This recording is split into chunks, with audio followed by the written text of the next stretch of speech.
Hello all. In this video, we're going to take a look at informed search. These again, even though these are moving onward and outward from the algorithms we've already seen, these are the first AI-ish algorithms. What I'll say is that people who work in this area, these are the fundamental foundational algorithms for that, and then they extend them into much more elaborate forms. So as you look at research articles, if they mention anything, they're likely not to be doing basic informed search. They're going to be doing something that's even fancier and more elaborate. But it's important to understand this baseline because most algorithms are building off of these ideas in one way or another. All right. Let's take a look at what we mean by informed search. So, informed search, you could call it heuristic-driven search because that's kind of fundamentally what's happening. Some people will say best first search, but best first search actually includes the least cost search that we were talking about before. It's also best first search, and it is not informed in this way. It is not driven by heuristics. It does not incorporate heuristics at all into into how it makes decisions. So what are we talking about when we say heuristic-driven search? What does that mean? What it means is that these algorithms are using heuristics to figure out, to estimate how far they are from the goal from every state in the state space. So from a goal, from any goal, because you can't extend this to problems where there are multiple goals in this space. So a heuristic is a rule of thumb. It means it's not necessarily accurate. It's an approximation. It's an estimate. And so it's a guide to the search. If we know that all else being equal, a certain state has a similar cost to another one, but the first state is heuristically closer to the goal than the other one, then we would like to search the one that's closer to the goal first, because that might help us to get closer, even closer to the goal faster. So that's the idea of these heuristic-driven searches is all other things being equal, we're going to prefer to head toward the goal rather than away from the goal. And when you look at this in sort of the overhead view of the search in action, you see that it tends to move mostly toward the goal unless it cannot proceed or the costs get too high or things like that. So a heuristic is a rule of thumb that allows us to estimate. It's an approximation. There are certain things that we need for the algorithms to work correctly. We need a heuristic that is easy to compute. Ideally, something we can compute in constant time, linear time if we have to, but we want it to be inexpensive to compute. If you start getting into, oh, well, I'll do this and I'll do that, or I'll run another search, you're doing too much. The heuristic should be more simple than that. It should be thinking about a simplified version of the problem, typically, one where some of the constraints don't hold or where certain things are not happening, like there's no variation in cost across different moves or something like that. The other thing that we need for the algorithms to work correctly is that the heuristic is optimistic. This is not necessarily a technical term, although you do actually see it used a lot. The heuristic cannot ever overestimate the distance from the goal. So when it's making that estimate for a given state of how far away from the goal it is, it has to be either accurate or it has to underestimate, to think it's closer to the goal than it actually is. Why? Well, the proofs of correctness and completeness and all of that depend on this. If we have optimistic heuristics, then we can prove that the A-star algorithm will produce the optimal result. If we have a heuristic that overestimates, it might not, because it could be misled. a path that is the right path to follow could look less appealing, and it could choose a path that ends up being more expensive. Coming up with something, a heuristic that you know is optimistic in every circumstance, it's going to underestimate, for certain problems, that's tricky.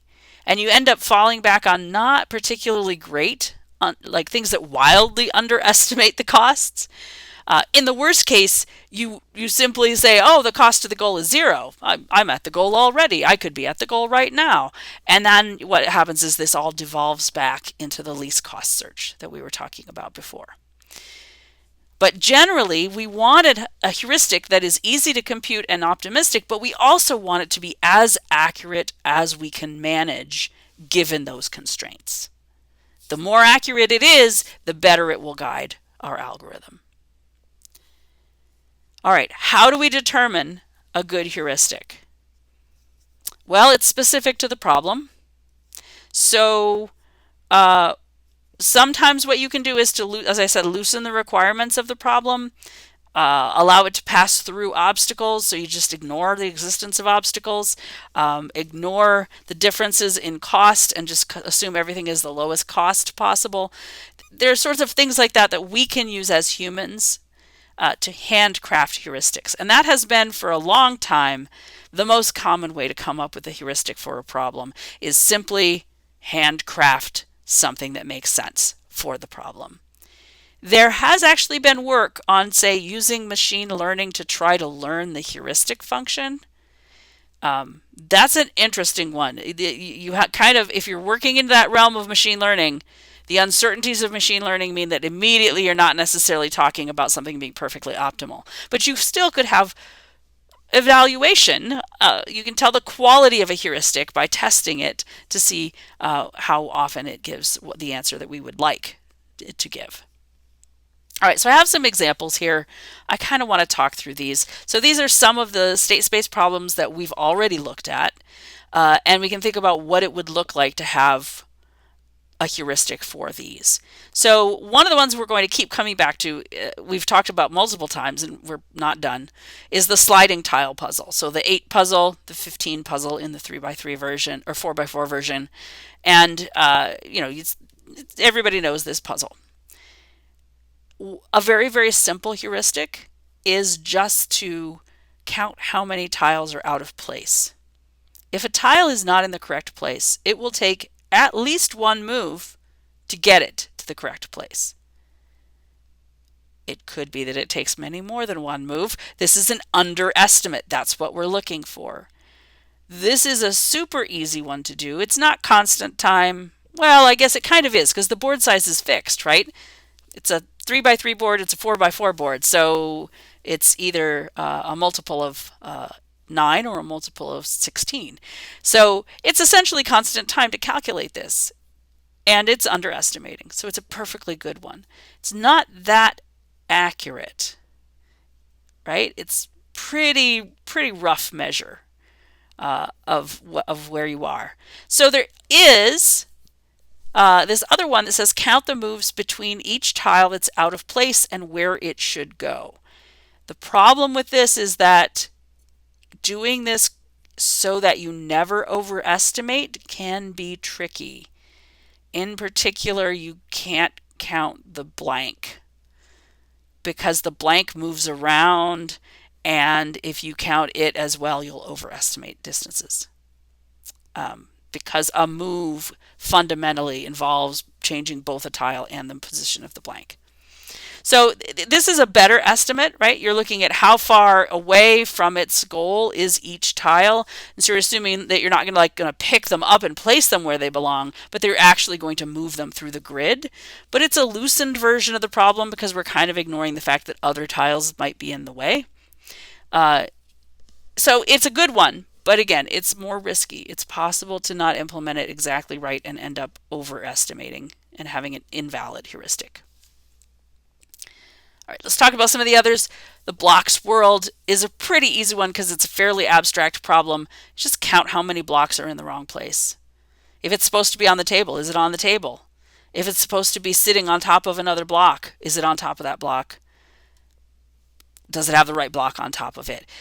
You just count how many are in the wrong place, and then that tells you how many have to move at least once. All right, Sokoban, I have two proposed ones that I was thinking about, and you could think about this and see if you can come up with better ones. I thought about maybe the distance between the players and the blocks they still have to move. So the player has to move to a block in order to push it. So if it's a block that needs to be moved, then the player has to move that far. It feels to me, especially for Sokoban puzzles that have more than one goal, more than one block that needs to be in a particular location, like this could overestimate. It feels like that second one for the sliding tile puzzle. One that I think does work and is a pretty good one, it's underestimating, but it's still pretty good, is counting the blocks that still need to move and how far they need to move, and using that as your heuristic. Now notice again, with this puzzle and with some of these others that I've talked about, our state space is not spatial in nature. It's simply different stages in the puzzle. So when we talk about distance, we're talking about a different space than like physical distance in the world. It's not exactly looking at physical distance in the same way as we would with, say, path planning, route planning kinds of problems. Grid world navigation, we've had a lot of experience with that. We keep looking at those examples. There are two main heuristics that get used. City block is the main one if you've got a grid. It's also called Manhattan distance. It's the difference in the row values plus the difference in the column values, because if you're going to go from point A to point B, you at least have to get in the same row and have to get in the same column. And so that's the minimum amount of moves. If you have a weighted environment, then you just take the minimum cost across the entire space. So if there is a square in the grid somewhere that costs 3 and all of the other costs are greater than 3, then the city block distance would be 3 times that. It would be 3 times the city block distance would be what you would use as a heuristic. In our terrain examples, typically we have some squares that have a cost of 1. So just counting the city block distance is our heuristic for the grid world. If you have real world navigation, which you will have on the homework assignment, real world navigation where things are spatially located but they are not on a grid, then we usually try to use some form of straight line distance. Euclidean distance, crow flies distance, however you want to think about it. So you look at 2 points, you figure out the straight line between them. And again, it ignores obstacles and it ignores things like varying costs. So it's not going to take into account that one path is flat and the other goes up a huge flight of stairs. We just throw that out so that the heuristic can be more simple. You might say, well, why can't we do those other calculations? Why can't we take some more things into account? You can, but that increases the cost of your heuristic rapidly, and then the whole cost of your program increases. And at a certain point, you end up almost redoing the search so that you can find a value to use in your search. And you don't want to do that. You see what I'm saying? You don't want to get in the position where in order to solve the original problem, you have to solve a different version of that problem. So keep it simple, something that's easy to calculate. And that's the whole point with heuristics. All right, so I've given you this introduction to the idea of heuristics. What I'm going to do is talk about the actual algorithms that use them in a second video, just because I feel like this video is already long enough. So we are going to talk about how heuristics get incorporated, how these algorithms relate to least cost search, because they are really similar. They're all variations on a theme. And we'll get into the actual details of how we calculate costs in the search algorithms in the next video. I will see you very soon.